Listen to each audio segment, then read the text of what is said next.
Hi everyone, delonewolf here and welcome back to the Sunday Recap, my weekly vlog where I talk a bit about my last week in games. And as always, we'll dive in with some EVE Online. So last week in EVE Online was pretty slow but steady, I would say. What I mean by that is that I managed to do everything that I wanted to do. But for instance, part of my daily routine now is the Paragon mission. Just trade in a ship for some points and then you can buy emblems. Well, last week was nothing but tiny little frigates. That doesn't get you a lot of points.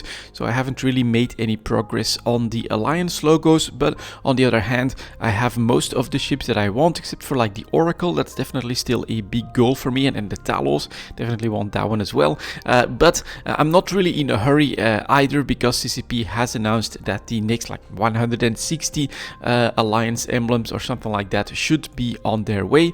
So if there's any daily drivers there, like the Ishtar, like maybe the Gila, stuff that I fly on practically a daily basis, then I do want to save up a little bit of my points in order to get those as soon as possible. They're basically more important than some of those very cool looking battle cruisers. Yeah, the Oracle, still the best looking layout for the emblems in my opinion.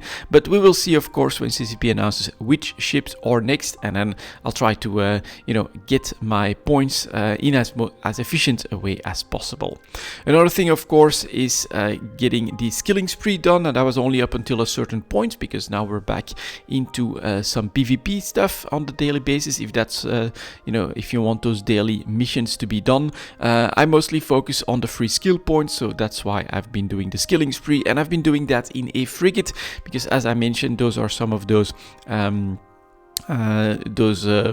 goals that you still have to do in order to earn some extra skill points and all of that good stuff. I think I'll be done by next week, and then I can basically hunt for the next one. I think there are still some mining missions that I need to do as well, so that is something that I will be looking into after we are done with the frigates, for which, well, I was actually donated a worm.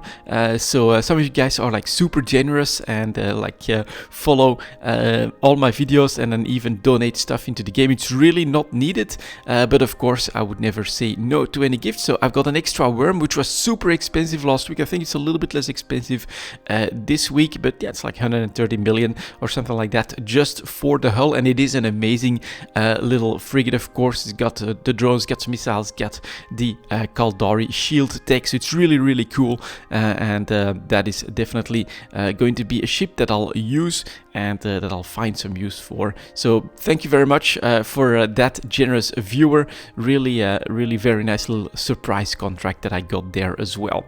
And then other stuff that I did, of course, my PI, I'm starting to regret selling a couple of weeks ago, because if you follow EVE Talk, you saw that prices are, at least on some of them, going to even higher price points, starting to be really crazy. And we know from the dev blog from CCP, where they're announcing new ores in order to basically try and stop some bottlenecks, that it's all about that capital ship production. So the guys in Nelsec are having another arms race. They're making huge caches of dreadnoughts, probably carriers, probably supers as well, and with everything running at a higher pitch than it was before, they're starting to really see those bottlenecks, and it shows that CCP is now willing to basically intervene without waiting for a major patch, a major announcement, or an expansion or anything like that. No, they're saying, here we go, we're going to add more Megasite, we're going to add more Zydrine, and perhaps at some point they'll do the same with PI. They have already nerfed the PI needs in order to make dreadnoughts more attractive to produce, for instance,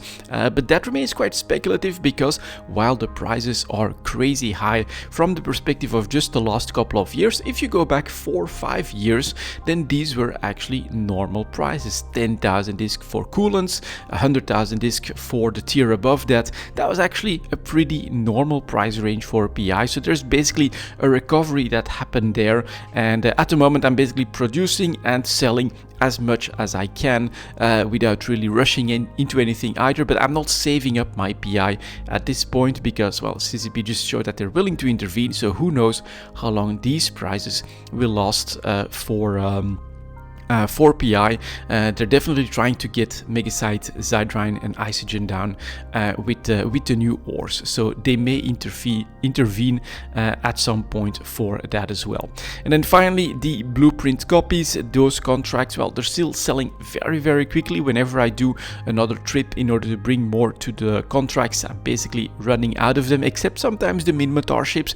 Well, they are the smallest faction when it comes to the player number, so that's also sort of expected and normal, but I'm definitely selling everything that I'm producing at the moment. And this week we switched back from the carriers to the dreadnoughts because, well, the margins for the carrier BPCs are just really low. It does really look like dreadnoughts are a big part of what Nullsec is making in very big volumes. And for news, well, we got some active development. As I said, we got the new ores that are coming. We also got an update dev block for the faction warfare stuff, where they're also mentioning that they're willing to tweak rewards, spawn rates and things like that, but then that it's still Q1 where they are planning to come out with the allegiance system so that you don't have to leave your corporation or your alliance in order to take part in faction warfare, and that is definitely something that I'm looking forward to as well. So yeah, just let's go CCP. I hope that they can make that a smooth and successful system so that yeah, we can get even more activity through faction warfare and the current storyline in EVE Online. And since this is not the end of the video, that means that there is a second game, and it is of course Path of Exile. I think most of you guys are also aware that we got another league launch on Friday, and I managed to get there pretty early.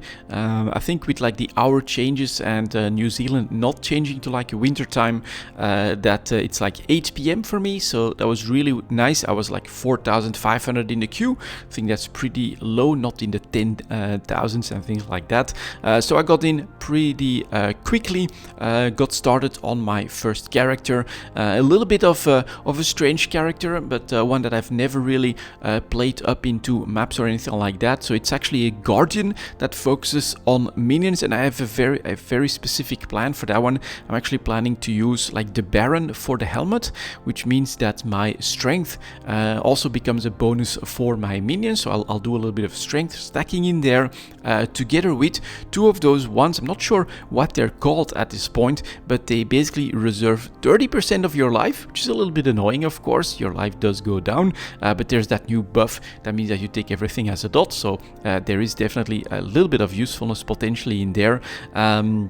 I'm using two of them, and what you get in exchange for reserving life, well, you get an extra Spectre, an extra Zombie, and an extra Skeleton, and so those are also the minions that I use, and I just have like a massive army at this point, not even into maps, but I've got 5 Spectres, I've got 9 Zombies, and I've got 11 Skeletons, so that's a huge physical damage dealing army that super passively goes after everything on the screen. Does work pretty well for the new mechanic, so I definitely would recommend a ranged or a minion build if you're not too familiar, or like me, if you're not too good at dodging stuff, because otherwise it's super punishing.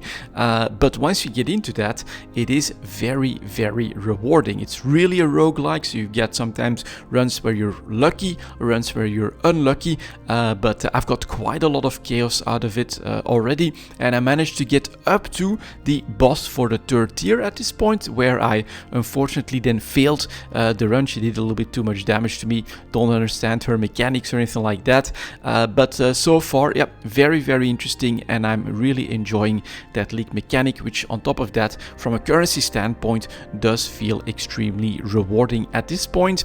And then from a technical perspective, for me it was not a big problem. I was watching a couple of streams while playing the first 4 or 5 hours on league launch, and I did hear about people getting disconnects and things like that. I did get a little bit of lag once I got into the hubs with other players, so I do think that their new their new packs where sometimes you can like craft and then have everyone see what you're crafting and things like that. Maybe there's a little bit of like visual clutter there that does make everything a little bit more heavy in those hub places. But other than that, from my perspective, very smooth, no crashes, and so I've been able to enjoy this league launch without any real problems. Well, my problem with alts already kicked in, because I have started with a little bit of the currency that I've made. I have started a second character, which is going to be an occultist that focuses on SRS again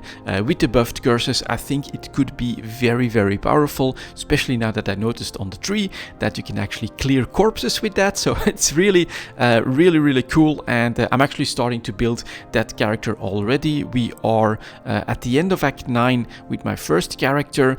He does a huge amount of damage, but as expected, his tankiness is starting to be a little bit of a problem, but I can get him into maps. I'm really confident I can get him into maps pretty nicely. Third Ascension would give him more tankiness as well, yeah, my mind has been theory crafting the other character. I got the currency for the 2 uniques that I want for that one, and so I just got started on that one as well at this point. So I'll definitely be playing some more Path of Exile. Maybe I'll even make some videos if my builds are cool and successful, but for now, that was basically my week in games, guys. Thank you very much for watching, and as always, I'll see you next time.